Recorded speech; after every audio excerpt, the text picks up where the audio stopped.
कम से कम जाते हुए मुझसे निगाहें ना बदल, कल तुझे मुझसे कोई काम भी पड़ सकता है।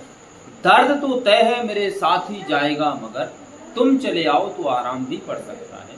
तुम तो मजाक में कह देते हो पागल मुझको, रफ्ता रफ्ता ये मेरा नाम भी पड़ सकता है। नमस्कार, मैं अनिल कुमार आपका हार्दिक अभिनंदन करता हूं अपने YouTube चैनल इंडियन सेंटर ए के सर में।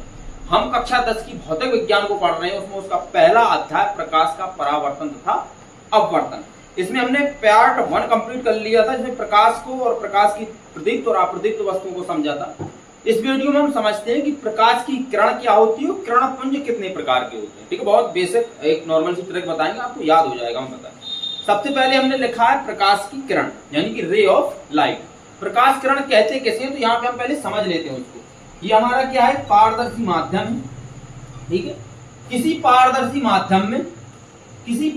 माध्यम में गति करता हुआ प्रकाश जिस मार्ग से गुजरता है, ये मार्ग है ना, ये क्या है हमारा मार्ग। किसी पारदर्शी माध्यम में गति करता हुआ प्रकाश जिस मार्ग से गुजरता है उसे क्या कहते हैं, प्रकाश किरण कहते हैं। क्या कहते हैं, प्रकाश किरण। किसी पारदर्शी माध्यम में, दोबारा देखेंगे आप, किसी पारदर्शी माध्यम में गति करता हुआ प्रकाश जिस मार्ग से गुजरता है उसे क्या कहते हैं, प्रकाश किरण कहते हैं। तथा वह माध्यम प्रकाश माध्यम कहलाता है। क्या कहलाता है, वह माध्यम प्रकाश माध्यम कहलाता है। तो प्रकाश के लिए ये क्या हो गया, माध्यम। वैसे प्रकाश के लिए माध्यम की आवश्यकता नहीं होती है, याद रखना। प्रकाश के लिए माध्यम की आवश्यकता नहीं होती है, लेकिन यदि प्रकाश या तो निर्वात में जा रहा है, निर्वात से जल में जा रहा है, जल से कांच में जा रहा है, या कांच से हीरा में जा रहा, तो वहां पे यानी कि प्रकाश की चाल के लिए माध्यम की आवश्यकता होती है। किसी बकलोलिया को किसी ने बोल दिया, चांद तारों में तेरा गाना है एक, चांद तारों में नजर आए चेहरा तेरा। और उस पकलिया को कैसे पता है कि कौन बैठा के ले गया उसका चेहरा। ये क्या है, बनावटी बात है कि चांद तारों में नजर आया चेहरा तेरा। वो बगलूलिया वो समझ जाती है इसको नजर आ गया मेरा चेहरा, वो फंसाना चाहता, वो फंस जाती है। तो प्रकाश के लिए क्या झूठ तो बोल रहा है, वो चाल थोड़ी दे रहा है उसको तो फांस रहा है। तो प्रकाश के लिए माध्यम की आवश्यकता नहीं होती है, कोई माध्यम था ही नहीं वहां उसको ले जाने के लिए, तो उसने क्या कर दिया, बात बना दी। तो प्रकाश के लिए माध्यम की आवश्यकता नहीं होती। उस बकलूलिया को हेलीकॉप्टर में भेजा होता या किसी रॉकेट में बैठा दिया होगा तो बताती नहीं, भैया जब निर्वात में वायु में जा रहे थे तो इतनी चाल थी, धीरे धीरे जल मिला, हम जल में चीरते हुए गए तो इतनी चाल हो गई, घटा थोड़ा सा। फिर हमें कांच मिला, कांच को चीरते हुए गए तो और घटा। फिर हमें हीरा मिला, हीरो से प्रवेश किया तो थोड़ा और घट गया। जितना ठोस मिलेगा उतना ही उसकी चाल कैसी हो जाएगी, कम हो जाएगी। इसमें 2 पॉइंट को आपको वैसे इसका ध्यान देना भैया। प्रकाश के लिए माध्यम की आवश्यकता नहीं होती है, जबकि प्रकाश की चाल के लिए माध्यम की आवश्यकता होती है। प्रकाश सीधी रेखा में गति करता है। कैसी रेखा में, प्रकाश सीधी रेखा में गति करता है। प्रकाश किरण के पुंज पढ़ लेंगे, उसके बाद हम प्रकाश के गुणों को समझा देंगे, उसमें सब कुछ लिखवा देंगे, अभी आप चिंता ना करो। अब इसके बाद प्रकाश का वेग आ जाता है, यानी कि प्रकाश की चाल किस माध्यम में कैसी होती है, तो ये आपको पूछा जाता है। इसके क्वेश्चन आते हैं, तो क्वेश्चन में हमें ये चीज जरूरत पड़ जाती है। तो यहाँ पे आप देखेंगे प्रकाश के वेग को सबसे पहले रोमर नामक वैज्ञानिक आए थे, उन्होंने नापा था। उन्होंने बताया कि निर्वात यानी कि वायु में प्रकाश की चाल 3.0 × 10⁸ मीटर प्रति सेकंड होती है। वहीं उन्होंने कहा कि इसकी जल में चाल 2.25 × 10⁸ मीटर प्रति सेकंड होती है। अब जल के बाद जब कांच में जा रहा तो कैसे हो जाएगी, और कम हो जाएगी। उन्होंने कहा कि कांच में जो प्रकाश की चाल होती है वो 2.0 × 10⁸ मीटर प्रति सेकंड होती है। अब इसके बाद आ जाता है आपका हीरा। अब हीरा को कैसे याद करेंगे, जब हीरा चमकता है तो कितने डिग्री का कोण बनता है, 24 डिग्री का। भाई 24 डिग्री के कोण से ही तो पूरा हीरा की किरणें निकल पाती हैं अंदर, पूर्णांतक परावर्तन होकर। ठीक है, जहां पे क्रांतिक कोण का मान आपतन कोण से क्या हो जाता है, अधिक हो जाता है, वहीं से प्रकाश किरण निकल जाती है। हीरा का जब हम पढ़ाएंगे चमकता क्यों हो, तो वहां पे आपको ये चीज बता देंगे। तो जहां से 24 डिग्री का कोण बने, तो इसको याद रखना है कि हीरा में जो प्रकाश की चाल होती है वो 1.24 × 10⁸ मीटर प्रति सेकंड होती है। ये क्या थी, हमारी प्रकाश की किरण थी, रे ऑफ लाइट। अब इसके बाद हम समझ लेते हैं प्रकाश किरण पुंज। तो उससे पहले हम लिख दें ताकि आपको ज्यादा टाइम की बर्बादी ना हो। हमने प्रकाश किरण पुंज को लिख लिया है, तो सबसे पहले किरण पुंज को जान लेते हैं। किरण पुंज कहते कैसे हैं, तो पुंज का मतलब होता है किसी चीज का एक इकट्ठा चलना। जैसे कि आपने देखा होगा कोई चीज है, यदि हम कहीं जाते हैं तो एक झुंड बना के जाते हैं। मेला में देखा होगा लड़के कैसे जाते हैं, अरे कोचिंग सेंटर में जब लड़कियां जाती हैं तो एक झुंड बना के जाती हैं, उस झुंड को बोला जाता है पुंज। अब समझना, अब जब लड़कियां चलती हैं तो या तो आपने देखा होगा किसी कोचिंग सेंटर में जाते हुए प्रतीत होंगी, या किसी कोचिंग सेंटर से इकट्ठी आती हुई प्रतीत होगी।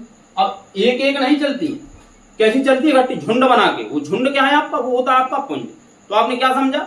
या तो किसी कोचिंग सेंटर में जाती हुई प्रतीत होगी, यदि जाती हुई प्रतीत होती है तो इसका मतलब होता है एक किसी कोचिंग सेंटर में जा रही है, इकट्ठी जा रही है। तो ये क्या है आपका?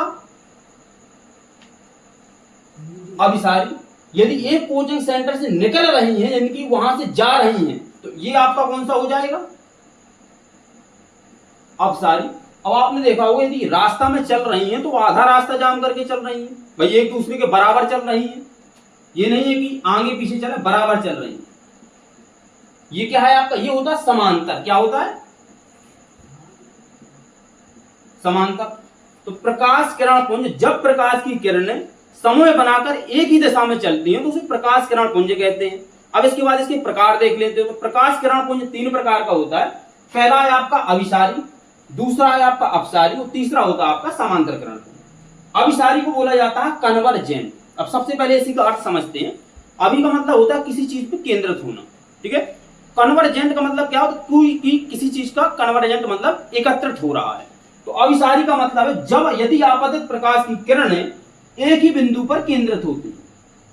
यदि आपतित प्रकाश की किरणें, देखो ये क्या है? आपतित प्रकाश की किरणें हैं, ठीक है, एक ही बिंदु पर क्या हो रही हैं? केंद्रित हो रही हैं। तो यदि आपतित प्रकाश की किरणें एक ही बिंदु पर केंद्रित होती हैं तो यह आपका अभिसारी किरण पुंज है। तो यदि आपतित प्रकाश की किरणें एक ही बिंदु से जाती हुई प्रतीत होती हैं, ध्यान देना, ये कोई बिंदु है, यहां से किरणें क्या हो रही हैं? जा रही हैं। चिन्ह पे ध्यान देना है आपको। क्या हो रही हैं? जा रही हैं। यदि आपतित प्रकाश की किरणें एक ही बिंदु से जाती हुई प्रतीत होती हैं तो उसे बोला जाता है अपसारी किरण पुंज। इसका इंग्लिश नाम होता है डाइवर्जेंट। डाइवर्जेंट का मतलब होता है बदल जाना, फैल जाना। क्या है? डाइवर्जेंट, फैल जाना। अब इसके बाद एक आपका होता है तीसरे नंबर का समांतर किरण पुंज। अब समांतर किरण पुंज होता है यदि आपतित प्रकाश की किरणें एक दूसरे के समांतर चलती हैं, जीवन में कहीं नहीं मिलेगी।